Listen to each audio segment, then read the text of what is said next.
dengan cara santai. Aku Fadila dan hari ini aku gak sendirian.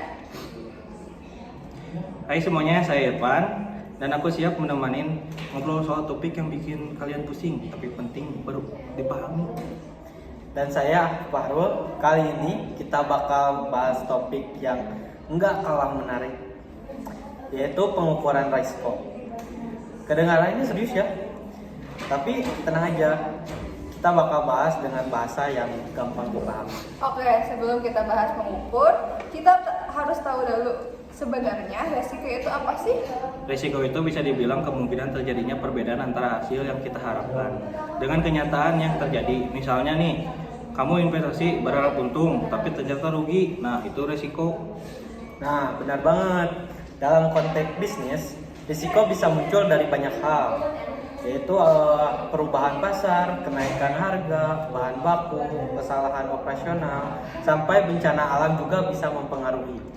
Nah, pertanyaan berikutnya, kenapa sih resiko itu perlu diukur, gak cuma disadari aja?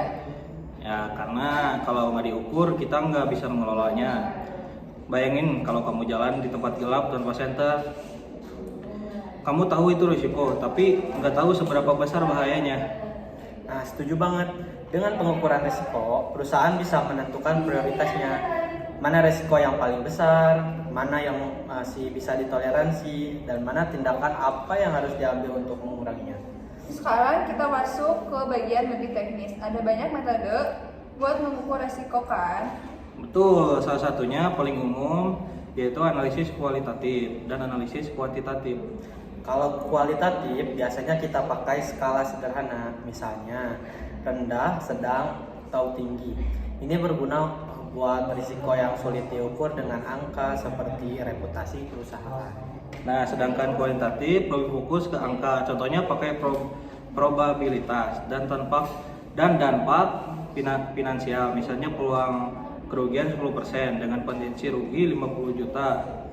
Nah, itu bisa dihitung risiko secara lebih objektif.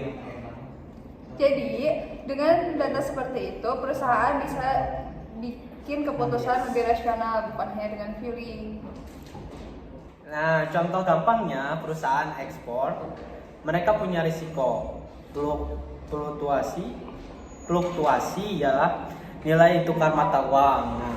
Nah, betul. Jadi mereka bisa hitung kalau nilai tukar dolar naik 5%, seberapa besar dampak ke laba.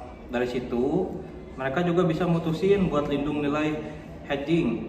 Misalnya, Atau dalam proyek konstruksi, resiko keterlambatan sering diukur dengan memperkirakan kemungkinan dan dampaknya pada biaya proyek semua jadi lebih terencana. nah, jadi kesimpulannya mengukur risiko itu bukan buat menakuti, tapi buat kita mengantisipasi. Nah, betul banget. Dengan pengukuran yang baik, kita bisa mengatur strategi supaya kerugian bisa diminimalisir dan peluang tetap dimaksimalkan. Oke, mantap. Semua obrolan kita hari ini semoga bisa membantu teman-teman lebih paham tentang pengukuran resiko. Terima kasih semuanya. Bye-bye. Sama-sama, bye-bye. Terima kasih, Mas.